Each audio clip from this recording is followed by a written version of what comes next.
Hi guys, today we're here with the second episode of Makeup Masterclass series. If you have no idea what I'm talking about, I'm gonna link the first episode here. But basically the concept is like an online makeup school, kind of. In the first episode, we discussed the types of foundations we know and also which one works best for which skin type.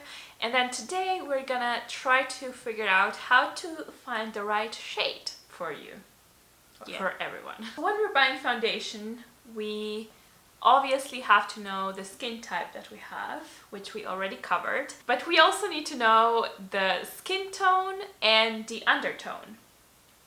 Right. So with skin tones, it is pretty straightforward. We have, light to dark. Is it really that straightforward? Logical, right? Yeah. But yeah. And then with undertones, it's a little bit more complicated because we have pink undertones or red if you have dark skin. Then we have yellow undertones, olive, green, purple, blue, a whole spectrum of them. And today we'll try to teach you how to identify your undertones so that you'll be better at picking the perfect match. So you're not gonna be like me when I walk into a store trying to get some type of foundation and I'm just like cluelessly looking around, asking for help, and then just picking the first thing I can actually just see and running out. I do pay though, most of the time. So to actually recognize the undertones, I don't want to say this, but I kind of have to. You just need a lot of practice. Which means it's gonna take a lot of time. Yeah, when I first went to makeup school and they told us that we'll have to identify, different undertones, all of us who were there were very confused and very scared and were convinced that we were never gonna be able to do it. But once you start walking around, looking at people and we literally had to do that. We literally have to take a look at every single person that passed us, and there was like, yellow undertone, pink undertone. You know that you just became a spokesperson for stalking and perving and creeping. Sorry, but that's what we did in makeup school. Something to look forward to.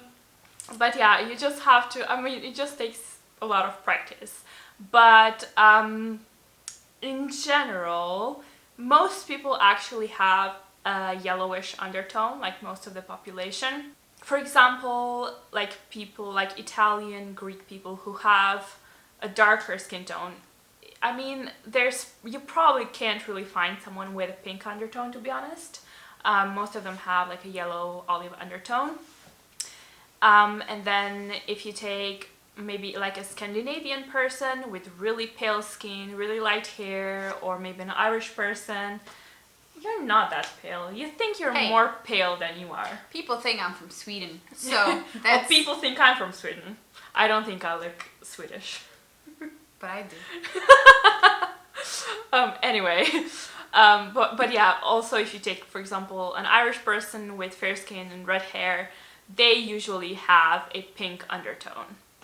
So that's kind of like the general idea.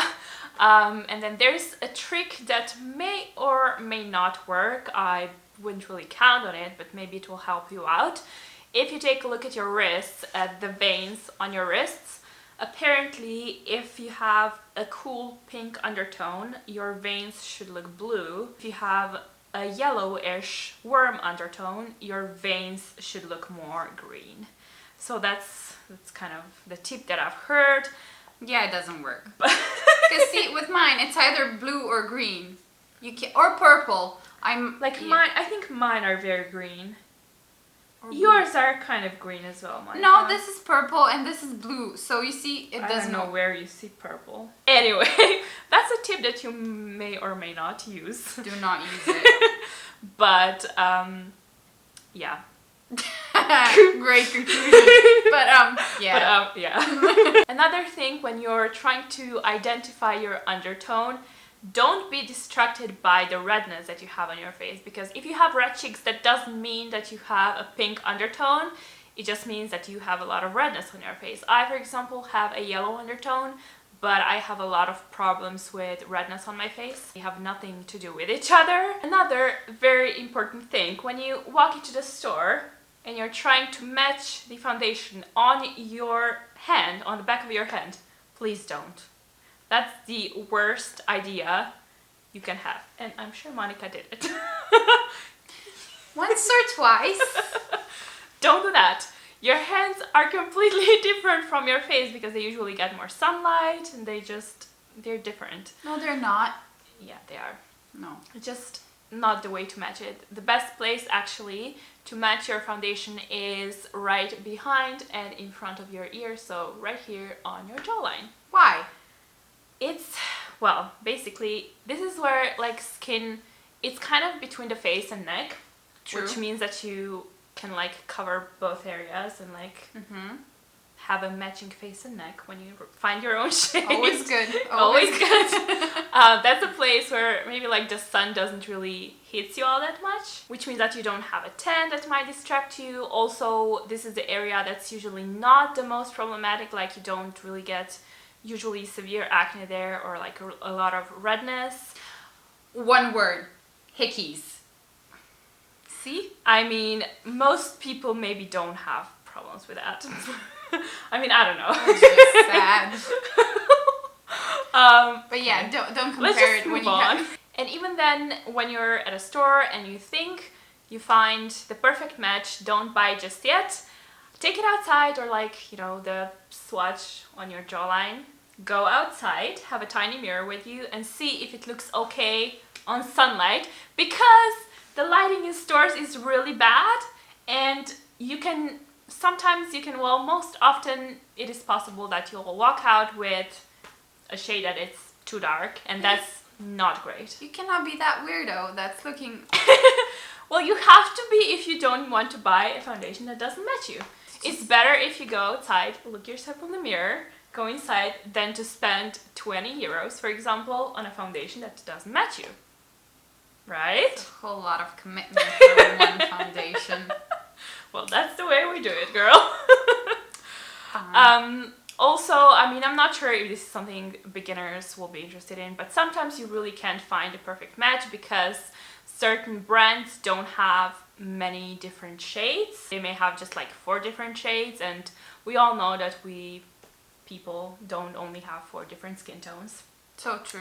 And sometimes you'll have to buy 2 different foundations, like a lighter and a darker one, and mix them to get the perfect match. But if you don't want to do that, you can, if you're choosing between a lighter and a darker shade, always go for the lighter one, because the foundation that is too dark doesn't look good on anyone, and sometimes it also oxidizes, which means that it becomes even darker when you put it on your skin, and it, you know, oxidizes with oxygen. I think they know that. I don't know. So, always go for the lighter shade, because what you can do, even if it's too light for you, you can always bronze up your face later on and it won't look weird. So the lesson is, wear contact mirror with you at all times. Okay. And when you find your perfect foundation, run away. What I wanted to say is go for the lighter one. Or that. You know, you pick and choose. So these are the basic tips on how to find the perfect shade. If you have any more questions, leave them down below, and I think I'll be doing a Q&A type of video to answer, you know, all of your questions that might be helpful to other people as well. So yeah, leave me questions down below. Don't forget to like this video, don't forget to subscribe, and I'll see you in the next episode, in which we'll cover the tools we use to apply foundation, and we'll also show you how to apply it. So yeah, have a nice day, and I'll see you guys soon. Bye!